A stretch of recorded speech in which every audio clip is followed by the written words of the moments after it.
Local news 31 में आप सभी दर्शकों का स्वागत है। हमारे फेस टू फेस कार्यक्रम में आज बातचीत करने के लिए हमारे साथ मौजूद हैं विजया कोरंगा और भूपेंद्र कोरंगा, जिनकी बागेश्वरी नहीं बल्कि त्रिस्तरीय पंचायत चुनाव में जिस तरह का प्रदर्शन इन दोनों ने किया है, खासकर विजया कोरंगा ने, तो उसकी पूरे प्रदेश में चर्चा है। और दोनों यंग हैं और ख़ासकर भूपेंद्र कोरंगा की इसके पीछे बहुत सालों से उनकी जो मेहनत है, क्षेत्र की जो उन्होंने सेवा की है, उसका एक परिणाम है। और विजया कोरंगा वैसे राजनीति में एक नया चेहरा है, लेकिन उनके परिवार के कई लोग राजनीति में बताए जाते हैं और क्षेत्र का बड़ा अच्छा अनुभव उन्हें है। तो पहले हम विजया कोरंगा से बातचीत करेंगे कि क्या उनका भविष्य का सपना है, क्या उद्देश्य को लेकर राजनीति में आई हैं। विजया कोरंगा जी, आपका स्वागत है हमारे चैनल में। Thank you sir. सबसे पहले तो मैं आप सभी का धन्यवाद करना चाहूँगी कि आपने हमें मौका दिया। और इसके अलावा जैसा कि आपका कहना है कि हम राजनीति में नए हैं, तो मैं सच बताऊं तो मैं राजनीति करने यहाँ पे नहीं आई हूँ, मैं जनसेवा यहाँ पे करने आई हूँ। जैसा कि आप सभी जानते हैं कि 7 से 8 साल पहले से भूपेंद्र कोरंगा सर हमारे जनसेवा में लगातार अपनी सेवा दे रहे हैं, तो मैंने हमेशा तन मन धन से इनका सहयोग दिया है और मैं आगे भी दूंगी जी। तो क्या सोचकर आप राजनीति में आई हैं, क्योंकि आप बताया जा रहा है कि कहीं प्रोफेशन में कहीं जॉब कर रही थी, अच्छी खासी जॉब थी, आप उसको छोड़ के आई हैं, तो ये जनता के लिए इतना सेक्रीफाइस है या फिर क्या सोच के आप राजनीति में आई? जी, मैं अच्छा खासा मेरा पैकेज था, मैं देहरादून के अंदर जॉब करती थी। और इसके अलावा सर मेरा हमेशा से सपना था कि मैं लोगों के बीच रह के काम करूं, और मैं अपने पहाड़ से बहुत जुड़ी हुई हूं, तो मुझे एक मौका मिला कि मैं अपने क्षेत्र में जाके लोगों के लिए कुछ कर सकती हूं, तो मैंने इस अपॉर्चुनिटी को ग्रैब किया। जी। आजकल विजय जी हम देखते हैं कि ट्रेंड ऐसा भी आया है राजनीति में कि राजनीति को कई युवा जो हैं प्रोफेशन के तौर पर ले रहे हैं, बहुत सारा पैसा इन्वेस्ट करते हैं, उसके बाद फिर अर्निंग करते हैं। तो आप भी जॉब छोड़ के आई हैं, तो कई लोगों के दिमाग में ये भी है कि क्या आपने भी राजनीति को प्रोफेशन समझा है या फिर आप प्रोफेशन जॉब छोड़ के आई हैं, तो कहीं ऐसा तो नहीं है? क्या है असल वजह? नहीं, देखिए, मेरे परिवार से अगर मैं बात करूं तो मैं संपन्न हूं, मुझे कोई फाइनेंशियली प्रॉब्लम नहीं है और मेरी अच्छी खासी, मैंने आपको बताया, जॉब थी। अगर मुझे जो पैसा कमाने के लिए यहाँ आना होता तो मैं और जगह भी जा सकती थी, लेकिन मैंने राजनीति क्यों चूज़ की? क्योंकि यहाँ पे मैंने आपको बताया कि मुझे लोगों के बीच रह के काम करना था, अपने क्षेत्र के लिए कुछ करना था। और अपने दादाजी को मैंने हमेशा देखा था कि लोगों के बीच वो कैसे काम करते थे। तो जब मैं छोटी थी तो मैंने दादाजी को देखा था कि कैसे वो मीटिंग्स लेते थे, लोगों के बीच जाते थे, तो मैंने वहीं से काफ़ी चीज़ें सीखी और मैंने राजनीति में अपना पहला कदम रखा है। और लोगों का जितना मुझे प्यार मिलेगा तो मैं आगे भी बढ़ूँगी। जी। विजय जी, आपके लिए राजनीति एक नया क्षेत्र है, लोगों को ये भी लग रहा है कि आपको प्रशासनिक जानकारी नहीं है, राजनीति के जो दांव पैंच होते हैं उनकी आपको जानकारी नहीं है, तो कई लोगों में ये भी धारणा बन रही है कि ये आगे को शायद चल नहीं पाएगी। तो क्या राजनीति आपके लिए नया फील्ड है? आपने राजनीति क्षेत्र देखा है या नहीं देखा है? जी, मैंने ज़रूर देखा है। मैंने जैसे बताया, मेरे दादाजी हमेशा से वहाँ पे मेरे क्षेत्र में किस पद पर थे आपके दादाजी? मेरे दादाजी थे प्रधान थे, तो उस टाइम पे प्रधान पद बहुत बड़ा होता है। तो मेरे दादाजी को मैंने देखा कि कैसे वो लोगों से मिलते थे, कैसे वो लोगों के बीच जाकर चीज़ें समझाते थे। विजय जी, राजनीति आपके लिए जो है, आप राजनीति में भी आपने कदम रखा है और उसमें सफलता भी आपको मिल गई है, तो अब आपने अपने लिए क्या पैमाना सेट कर रखा है राजनीति में? क्या बहुत सारे लोग तय कर लेते हैं पहले कि मुझे विधायक तक जाना है, मुझे ब्लॉक प्रमुख, जिला पंचायत अध्यक्ष या सांसद विधायक बनना है, तो क्या आपने ऐसा कोई पैमाना सेट कर रखा है कि आपको पहले चरण में आपको सफलता मिल गई है? जी, जैसा कि हम सभी को पता है, देखिए, जनता से हम हैं, हमसे जनता नहीं है। तो जनता का जिस तरह से हमें प्यार मिलेगा, सहयोग मिलेगा, आशीर्वाद मिलेगा, तो हम ऑब्वियसली आगे भी जाएंगे। और पहले जो मेरा फोकस है इन 5 सालों को लेके है, और उसके बाद जनता का जैसा जैसा आशीर्वाद मिलेगा हम आगे भी जाएंगे।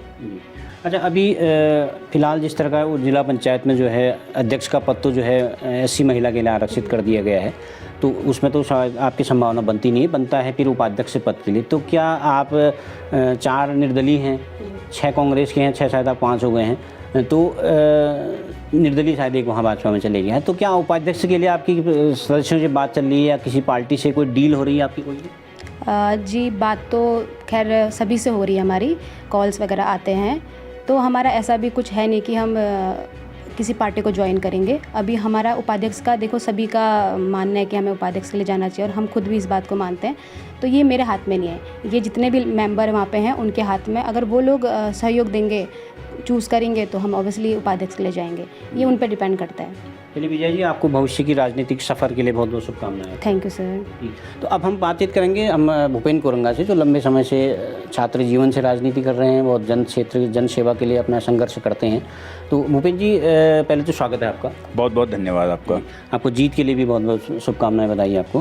तो भूपेंद्र जी, जब आपने पिछले कई सालों से आप मेहनत कर रहे हैं अपने क्षेत्र के लिए, आप जुलूस लेके आते थे, यहाँ आंदोलन करते थे, धरना प्रदर्शन आप कई बार करा है, प्रशासन से भी टकराते हैं आप।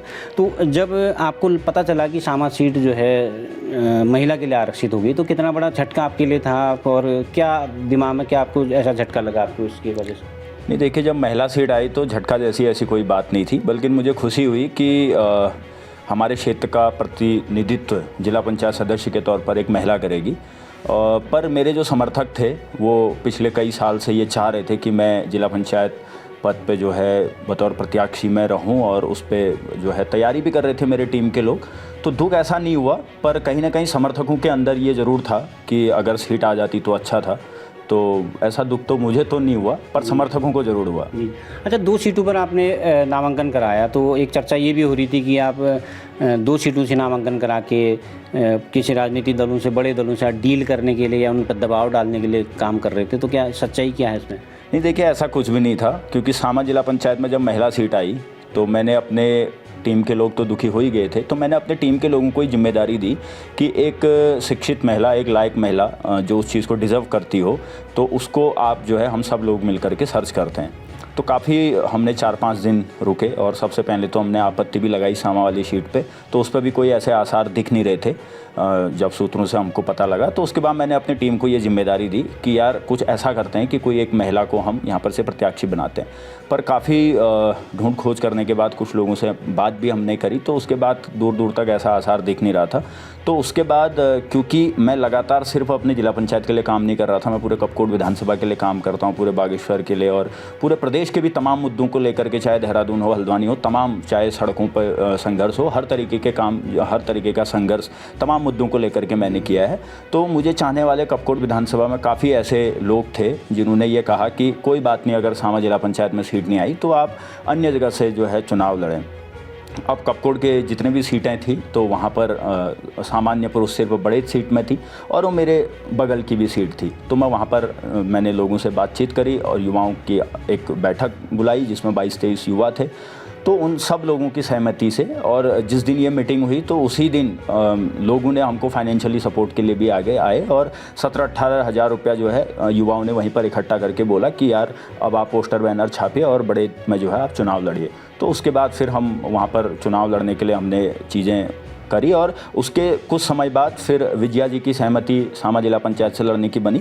तो फिर हमने बड़ेत में भी अपना फोकस किया, हालांकि जितना हम कर सकते थे थोड़ा कम हो पाया, क्योंकि फिर लगभग सारा जो फोकस था मैंने वो सामा जिला पंचायत में किया। तो इस तरीके की कोई भी बातें नहीं थी, हालांकि कुछ विपक्षी लोग इस तरीके की बातें कह करके हमको कमज़ोर करने का प्रयास कर रहे हैं, क्योंकि जो हमने इतनी बड़ी ऐतिहासिक जीत जो सामा जिला पंचायत के अंदर करी है, और लगभग 10% वोट मैं जो है बड़ेत में भी लाया हूँ बिना मेहनत के। जो अभी तक के मेरे जो काम थे, मतलब चुनावी मेहनत शून्य थी, लेकिन इससे पहले, चुनाव से पहले जो जनसेवा हमने वहाँ पर करी थी, तो उसकी बदौलत जो वहाँ पर लगभग 10% मत मुझे मिले बड़ेत के अंदर। और 2 ग्राम सभाएँ ऐसी थी जहाँ पर मुझे भाजपा कांग्रेस के प्रत्याशी से ज़्यादा मत मिले, और 1 ग्राम सभा ऐसी थी जहाँ पर जीते हुए प्रत्याशी से 6-7 वोट मुझे कम वहाँ पर मिले। तो इतना प्यार मुझे वहाँ पर मिला। तो कहीं ना कहीं जो अन्य लोग वहाँ पर हैं, या जो लोग उन 2 सीटों को अपनी राजनीतिक विरासत मानते थे, या अपनी घर की सीट मानते थे, या अपना कब्जा वहाँ पर मानते थे, तो उन लोगों को कहीं ना कहीं इस बात की टीस है। तो इस वजह से वो इस तरीके की भ्रामक चीज़ें फैला रहे हैं कि दबाव बना रहा था मुझे डराने के लिए जो है वहाँ पर ये तमाम चीज़ें। तो ये सारी बातें निराधार हैं। अच्छा भूपेंद्र भाई, जब सीट जो महिला के लिए आरक्षित हो गई थी तो उस वक्त आपके पास कोई विकल्प भी नहीं था। तो विजया जॉब कर रही थी, तो विजया को समझाना या विजया को उस नौकरी छुड़वाना, अपने आप में आजकल नौकरी मिल नहीं रही है, वो कर रही थी तो उसको छुड़वाना, तो क्या था दिमाग में उस वक्त कि कैसे इनको एग्री करा गया? तो क्या चल रहा था दिमाग में उस वक्त? देखिए, विजया जी और मैं काफ़ी समय से सहयोगी के तौर पर हैं, और 2013 में जब मैंने बागेश्वर से, मैं कक्षा 11 में था, तो तब से हम एक दूसरे को जानते हैं। और क्योंकि आस पड़ोस का गांव है तो हमारी कई नातेदारी रिश्तेदारी भी है, तो बहुत समय से मैं इनको जानता था। और क्योंकि ये जॉब कर रहे थे तो हमने एक जिक्र, क्योंकि मैंने कहा जैसे पहले कि अपनी टीम को मैंने ये जिम्मा दिया, तो उन्होंने ही मुझे एक सुझाव दिया कि क्यों ना इनसे बात करी जाए, क्योंकि हर प्रकार के संघर्ष में ये हमेशा हमारे साथ भी रहते थे। तो हमने एक जिक्र छेड़ा और फिर इन्होंने घर पर बात करी और घर वालों ने भी फिर कुछ समय के बाद जो है हामी भरी। तो इसीलिए जो बड़े लड़ने का मेरा जो निर्णय था उसके लगभग 5-6 दिन बाद इनकी तरफ से भी जो है क्लीन चिट आ गई कि हाँ सहमति आ गई। तो उसके बाद फिर हम उस सीट पे लग गए। तो फिर इन्होंने भी चीज़ों की गंभीरता को समझा और परिवार ने भी कहीं ना कहीं सेक्रीफाइस किया। तो ये कहीं ना कहीं इनका एक सेक्रीफाइस कह सकते हैं, इनके परिवार का सेक्रीफाइस कह सकते हैं कि उन्होंने मुझ पर और मेरी टीम पर एक भरोसा जताते हुए इनको जो है चुनावी मैदान पर भेजा। लेकिन बड़े से फिर आपके पास नाम वापसी का वक्त भी तो था, आप नाम वापसी ले सकते थे, लेकिन आपने फिर ऐसा फैसला नहीं लिया। नहीं, नाम वापसी का वक्त तो था, लेकिन फिर जैसे मैंने आपको पहले भी बताया कि लगातार इस तरीके की बातें पहले से ही फैलाई जाने लग गई थी। तो उसके बाद फिर मैंने जानबूझ करके नाम वापस नहीं लिया, क्योंकि मेरे ऊपर भी 2-2 जिला पंचायत सीटें लड़ना, वो भी एक निर्दलीय के तौर पर, जहां हमारे पास संसाधनों की कमी, लोगों की कमी या तमाम चीज़ें जो थी, उसके बावजूद भी उसके बाद ये तमाम जो इस तरीके के आरोप मेरे पे लग रहे थे, हालांकि कई लोगों ने प्रेशर बनाने की कोशिश भी करी, लेकिन फिर मैंने कहा कि जब अभी तक जनता के समस्याओं के निराकरण के लिए इतने सारे प्रेशर्स हैं तो फिर ये कौन सी बड़ी बात है। तो फिर मैंने वहाँ से जो है नामांकन वापस नहीं लिया और वहाँ पर भी हम लोगों ने, वहाँ की जो टीम थी उन्होंने फिर पूरी तरीके से जिस भी प्रकार से वो कर सकते थे वहाँ पर करा और परिणाम अच्छा ही निकला। जी।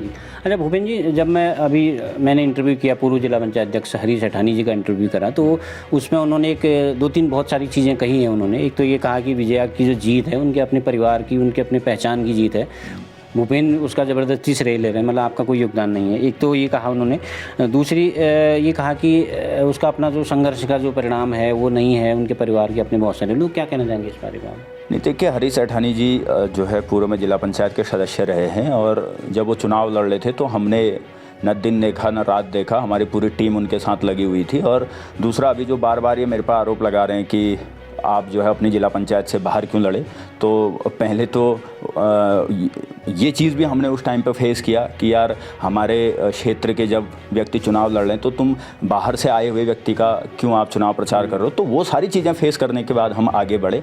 तो एक बहुत बड़ा सेक्रीफाइस, और जब उनका जिला पंचायत सदस्य जब वो उनको हटाया गया, जो कुछ आरोप उन पर लगे थे, तो सबसे पहले सामा बाज़ार में पुतला फूंकने वाला मैं ही था। आज तक सामा बाज़ार में कोई पुतले नहीं फूके होंगे, लेकिन सरकार के विरोध में बिचला दानपुर सामा के अपमान में जब हरीश सेठानी जी की जो सदस्यता रद्द हुई थी तो उसके खिलाफ जो है पुतला फूंकने वाला मैं ही था।